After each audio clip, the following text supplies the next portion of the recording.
The Infinix Smart 7 HD comes just after the Smart 7 Plus this year with a very similar visual cues and a successor to last year's Smart 6 HD.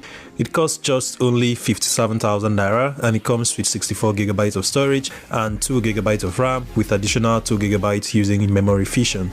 I'm Untitled Chapter and this ultimate video. This review is basically everything you need to know about the Smart 7 HD before you buy. Opening the box, you are greeted with the phone itself wrapped in plastic with some major highlights printed on it.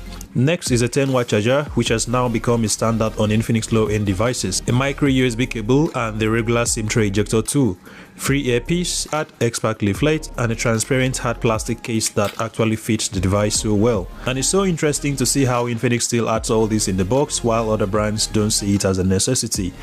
Now to the device itself, as earlier said, you're looking at the same visual cues from that of the Smart 7 Plus, though the 3D design on the plastic back here is kind of minimal and has this shimmering effect when light reflects on it. Very beautiful stuff. It's a jet white glossy finish as you can see and is not susceptible to fingerprints or smudges, which is good. And I think you will like the device in this color if you are getting one that's without slapping the case on it. Still on the rear is a fingerprint scanner, which is a welcome development from last year's Smart 6 HD that has no fingerprint feature. Over there is an 8-megapixel primary lens with a 0.8-megapixel lens for depth, while the front got a water drop notch housing a 5-megapixel lens for selfie. Just like the Smart 7 Plus, the fingerprint here works 95% all the time. It's not a deal breaker though, as it still does the job of unlocking the device, which is a plus for an entry-level phone of this price point. Underneath is a micro USB charging port along with a mono speaker grill, a microphone and a 3.5 headphone jack, pretty standard feature for an entry-level device these days.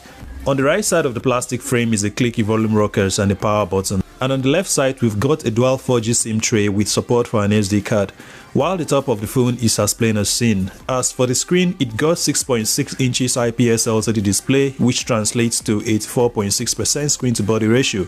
Same deal from last year's Smart 6 HD. It is a 720 by 1612 pixel display that offers punchy colors with decent viewing angles. While it has a standard 60Hz refresh rate, the panel supports up to 500 nits of peak brightness, making it legible even under direct sunlight. No wonder Infinix was proud enough to print big sunlight display on the retail box. That said, the screen is bothered by relatively chunky bezels that impact the overall viewing experience, but you'll get used to it and you'll definitely enjoy watching media content on this one. Under the hood is a 2018 Unisoc chipset. It's an entry-level processor built on 28nm process. Supporting it is a 2GB of RAM and 64GB of storage. My main concern, however, is the 2GB of RAM in here, though you also have an extra 2GB from memory fusion. You still experience occasional lags here and there, most especially when having many apps in the background, so keep things basic on this one. The device is not a gaming phone by any chance. You can easily get away playing games like Subway Surfers, Candy Crush and similar titles. Aside from those, only basic stuff, so do have that in mind if you are getting this device. On the software department, the Infinix Smart 7 HD runs on XOS 12 overlay based on Android 12 Go edition. This is a trimmed down version of Android 12 with suite of apps which aren't as resource hungry as the actual versions. While it's rated to work best with entry-level smartphones, that doesn't seem to be the case here. As expected of an Infinix smartphone, you'll be getting a bunch of bloatware that you can't uninstall. Additionally, you'll be getting way too many apps and app recommendations, which is quite frustrating. However, the phone has a built-in call recorder, FM radio and an array of customization options to explore. While I'm not impressed by the choice of the processor in here, the battery life was impressive. Rated at 5000 mAh, it sure lasted up to 3 days on casual use and it took up to 2.5 hours to fully charge it using the bundle 10-watt charger.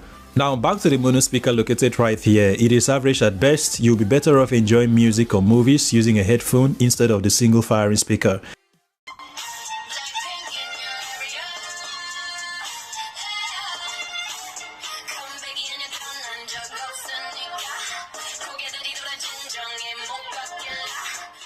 Anyways, things aren't looking perfect using the main camera. It offers kind of okay results when the sun is out. This is just a small Android smartphone with a touch of camera. Not that bad of a camera, just make sure your subjects are well lit and you get a good photo to share with your friends or on social media.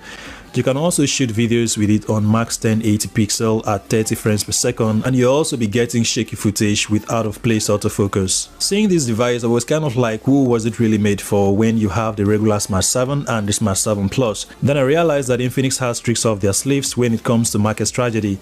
You see, phones like this are simply made for those on a very tight budget but in need of a small Android phone to use for the main time, or a student in need of a small Android phone to buy without spending much. So if you're looking for a super budget phone for basic use, this device can be a good option to consider. So that's it guys, my 2 cents opinion of the Infinix Smart 7 HD. Do like and subscribe if you got value from this video, and also let me know your thoughts via the comment section below. Thanks for watching, and you'll hear from me when next you hear from me.